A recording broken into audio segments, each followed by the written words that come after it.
जय माता जी, जय राजपूताना। दोस्तों, मैं प्रदीप सिंह, लिंबोदरा दरबार। मेरा गांव का आपको परिचय दे देता हूं। पहले तो कलोल से निकली हुई एक गादी विरासत थी लिंबोदरा, और ये मैं अपने आज प्रेजेंट हुआ हूं ये अडालज की वाव के बारे में कुछ इन्फॉर्मेशन लेकर।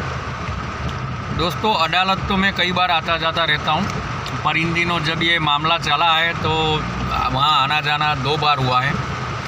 मैं हूँ, मेरे साथ में अपने धौलका के पास में जड़न के वाघेला भाई हैं, निकुल सिंह जी। ये टाइम समय की कमी की वजह से आज चालू कार में फुल बारिश है, और वहीं पर मैं वीडियो बना रहा हूँ। तो दोस्तों, हम बात करते हैं हिस्ट्री की। अपन जाते हैं 14वीं सदी में, सन 1450 की बात कर रहा हूँ। अडालज में वीर सिंह जी राजा थे, बघेल राजपूत थे। बघेल का कई सालों तक, कई सदियों तक शासन चला है गुजरात में, और बहुत सुवर्ण अक्षरों से वो इतिहास लिखा गया है। तो ऐसे ही एक बघेल राजा थे वीर सिंह जी, और उन्होंने वेबू देश की राजकुमारी लाला देवी से शादी की थी। और लाला देवी, जो कि गुजराती भाषा में रूडाबाई के नाम से प्रचलित है, अडालज की वाव को रूडाबाई की वाव के नाम से भी जानते हैं। और ये लालाबाई का नाम रूडाबाई ऐसे हुआ कि अच्छे कार्य जो करते हैं उसे रूड़ा कहते हैं। रूड़ा कार्य किया गुजराती में। Very difference in both word are रूड़ा एंड लालाबाई। So I declare that they both are same meaning. तो इस वजह से लालाबाई से प्रजालक्षी कार्य करने की वजह से इनका भाई नाम रूडाबाई पड़ा, रूडाबाई के नाम से जाने लगी है। तो ये वीर सिंह जी की रानी थी और बहुत सेवा की, प्रजालक्षी कार्य करते थे ये। और रूडाबाई की उपाधि, एक नाम मिला इनको, लोग जानने लगे। अभी मैं वापस आता हूँ वीर सिंह जी की ओर। वीर सिंह जी का कई बार मुग़लों से मुकाबला होता था। उन दिनों 14वीं सदी, आप जानते हैं 11वीं सदी से मुग़लों का इंडिया में वो चालू हुआ, और वो चलता रहा। फिर वो थोड़े स्ट्रांगली जम गए। तो 14वीं सदी में इनका आवागमन चालू हुआ कलोल के आसपास, और इनसे टक्कर चालू हो गई। और वीर सिंह जी ने अच्छी टक्कर दी इनको। फिर एक किसी लड़ाई में कलोल के आसपास की कोई जगह, वहाँ पर इनकी डेथ हो गई मुग़लों के साथ लड़ाई में। और मोहम्मद बेगड़ो नाम का जो बादशाह था, उनसे ये भिड़ गए थे, बहुत बहादुरी से लड़े। उसके बाद इनकी डेथ हो गई। और ये जो कलोल के आसपास का जो एरिया है, उसको दहाड़ी नाम से जानते थे लोग। दहाड़ी प्रदेश, इस तरीके से ये क्षेत्र का नाम था। रूडाबाई की वाव की बात, अब मैं मुद्दे पर आता हूँ। रूडाबाई की वाव की बात करता हूँ। तो ये जो अडालज की वाव है, उसका निर्माण 14वीं सदी में, सम्मत गुजरात में तो वो हिंदू टाइम टेबल के हिसाब से बोला जाता है, विक्रम संवत 1450 में ये वाव का कार्य शुरू हुआ। इसका निर्माण ख़त्म हुआ 1455 में।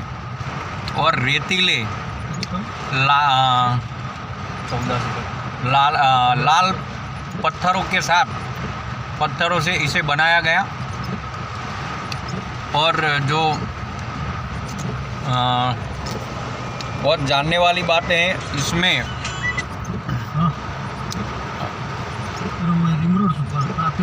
बिल्कुल मंदिर की तरह ये वाव लगती है। उसमें एंट्रेंस होने के 3 द्वार हैं। एंट्रेंस होते ही एक शिलालेख भी है, पत्थर पर हाल भी मौजूद है। आप कभी अडालज जाओ तो देख सकते हो। उसे ब्राह्मी लिपि में लिखा गया है। जैसे देवनागरी लिपि तो आपने सुना ही होगा, ऐसे एक ब्राह्मी लिपि आती है, वो उस लैंग्वेज में उसे अंकित किया गया है। और इसमें हिंदू देवी देवताओं की नक्काशी वाली मूर्तियाँ देखने को मिलती है, जैसे गणपति जी हैं, और दूसरी नृत्यांगनाएँ जो नाच करती है, स्वर्ग में अप्सराएँ, उस किस्म की इसमें नक्काशी की गई है। ये ढेर सारी नक्काशियों से भरपूर है। आप चारों तरफ, आप बीच में अडालज की वाव में बीच में खड़े रहकर देख सकते हो, चारों तरफ बीच में नक्काशियों से भरपूर है। और इसमें 4 फ्लोर हैं, 4 फ्लोर है। और इसके जो स्तंभ हैं, जिसे कॉलम कहते हैं, बीम कहते हैं, वो चौरस है, ट्रायंगल शेप में है। इनके ऊपर फ्लोर बनाया जाता है और उसके ऊपर पत्थर के स्लैब रखकर एक ऐसा माल तैयार होता है जिसे हम, जैसे फ्लैट आपने बिल्डिंग देखी होगी, बहुमाली इमारतें, उसमें फर्स्ट फ्लोर सेकंड फ्लोर, उस हिसाब से इसे अंकित किया गया है। हाँ, तो शिलालेख के बाद मैं आता हूँ। इसमें हाथी, घोड़ा नक्काशी उस किस्म की है। कुछ काफ़ी तरीक़ों के जल चक्र अंकित किए गए हैं। और वाव में पाताल कुआं बोलते हैं, ऐसे 2 कुएँ हैं,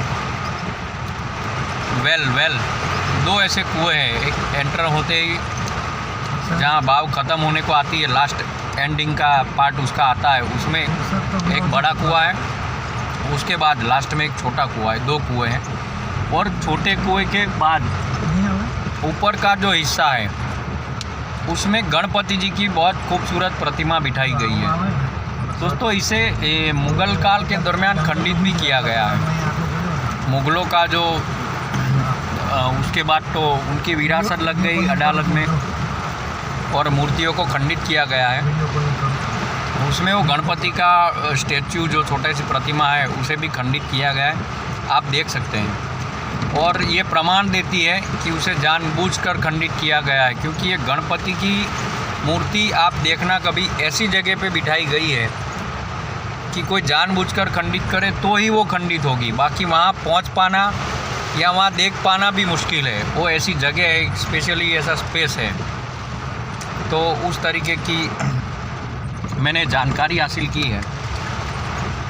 और हाथी घोड़े के चिन्ह मिलते हैं, अप्सराओं की वो प्रतिमाएं मिलती हैं, काफ़ी नक्काशी है।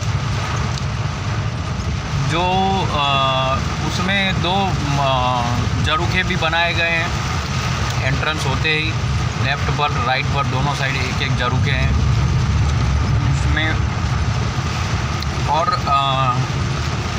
रूड़ाबाई की मैं बात करूं तो रूड़ाबाई का ये मुग़लों से जो वीर सिंह जी की डेथ हो गई, उसके बाद ये बेगड़ा ने, बादशाह ने इनको शादी विवाह के लिए आमंत्रित किया। तब रूड़ाबाई जी ने, वो एक सती स्त्री थी और राजपूतों में क्षत्राणियाँ बहुत अदम्य साहस वाली होती हैं, बहुत वट से ज़िंदगी जीती है। आपने तो दूसरे समाज के लोग भी जानते हैं, मैं तो जानता ही हूँ, लेकिन दूसरे भी लोग जानते हैं कि राजपूत मिट जाते हैं लेकिन किसी के आगे झुकते नहीं हैं। तो उसी तरीके से रूड़ाबाई जी ने बादशाह को कहलवाया कि वो अदालत की वाव का काम करवा रही है अपने पति वीर सिंह जी की याद में। उसका काम समाप्त होते ही वो ब्याह करेंगी। लेकिन जैसे ही अदालत की वाव का कार्य संपन्न हुआ, उन्होंने अंदर जल समाधि ले ली, जल जौहर कर लिया। उस तरीके से हिस्ट्री का ये एक बहुत अभूतपूर्व कड़ी है, जो कि इतिहास, गुजरात के इतिहास में सुवर्ण अक्षरों से जिनका नाम लिखा गया, रूड़ाबाई जी, ये ऐसे अमर हो गई। उनको सत सत प्रणाम है। हर आदमी को गुजरात जो आता है उसको एक बार अदालत की वाव में ज़रूर दर्शन करना चाहिए। बहुत ऐतिहासिक चीज़ है ये। और बघेल राजपूत है, उनको हर साल में एक बार, मैं पर्सनली कहूँगा सभी वाघेला भाइयों से कि आपको हर साल में एक बार विज़िट करना चाहिए, क्योंकि ये आप ही की विरासत है। जय हिंद, जय माता जी, जय राजपूताना।